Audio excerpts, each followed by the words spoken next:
Breaking news చూస్తున్న నిజామాబాద్ జిల్లా మాక్లూరులో వరుస హత్యలు కలకలం రేపుతున్నాయి. ఒకే కుటుంబానికి చెందిన ఆరుగురిని ప్రశాంత్ అనే నిందితుడు హత్య చేశాడు. నిందితుడు ఆస్తి కోసం ఒక్కొక్కరిని వరుసగా హత్య చేశాడు. ఈ నెల 9 నుంచి వారం వ్యవధిలో ఆరుగురిని హతమార్చారు. డిచ్పల్లి శివార్లో ప్రసాద్ అనే వ్యక్తిని హత్య చేసి ప్రసాద్ పోలీసుల అదుపులో ఉన్నాడని నమ్మించి అతని భార్యను కూడా హతమార్చాడు.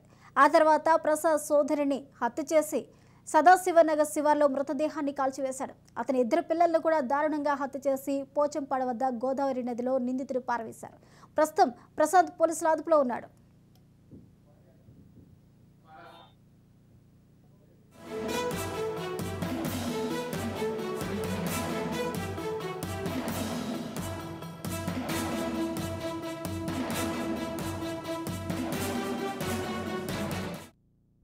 నిజామాబాద్ జిల్లా మాక్లూరులో వరుస హత్యలు కలకలం రేపుతున్నాయి. ఇదే అంశానికి సంబంధించిన పూర్తి అప్డేట్స్ మా ప్రతినిధి కిషోర్ అందిస్తారు. కిషోర్, ఒక పెద్ద మిస్టరీగా చెప్పుకోవచ్చు. అయితే గత వారం రోజులుగా ఒక్కొక్కరిగా ఆరుగురిని హత్య చేసినట్టు కూడా పోలీసులు అనుమానిస్తున్నారు. అయితే ఒకే కుటుంబానికి సంబంధించి ఆరుగురిని హత్య చేయడం పట్ల ఒక జిల్లా వ్యాప్తంగా ఒక సంచలనం రేపిందనే చెప్పవచ్చు. అయితే మాక్లూరు మండలానికి సంబంధించి ప్రశాంత్ అనే వ్యక్తికి మధ్య కొంత విభేదాలు ఉన్నాయి.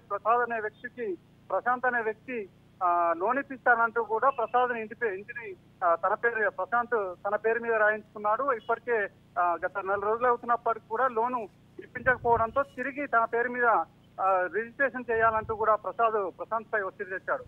ఈ నేపథ్యంలోనే ప్రసాద్ హతమార్చి ఆ ఇంటిని తన పేరు మీద ఉంచుకునేందుకు కుట్ర పడినట్టు కూడా తెలుస్తుంది. ఈ నేపథ్యంలో డిసెంబర్ 9న మొట్టమొదటిసారిగా మాటలకు సంబంధించిన ప్రసాద్ని అటు హత్య చేసినట్టు కూడా పోలీసులకు అనుమానిస్తున్నారు. ఈ నేపథ్యంలో డిచ్పల్లి జాతీయ రహదారి సమీపంలో ప్రసాద్ను పూడ్చిపెట్టినట్టు కూడా పోలీసులు అనుమానిస్తున్నారు. ఇప్పటికే డాగ్ స్క్వాడ్ బృందాలతో అక్కడ తనిఖీలు చేస్తున్నారు. మృతదేహం ఎక్కడ ఉందనే దానిపై అక్కడ ఒక టీం కూడా పరిశీలిస్తున్నట్టు కూడా తెలిసింది.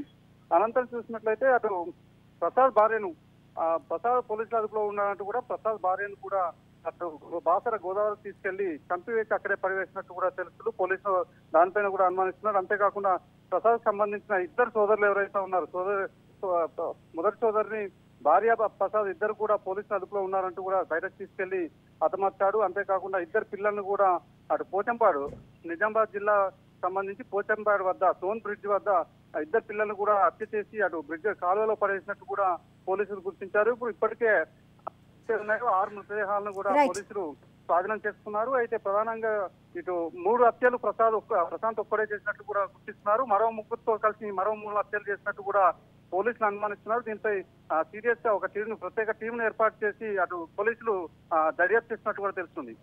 Right, thank you Kishore.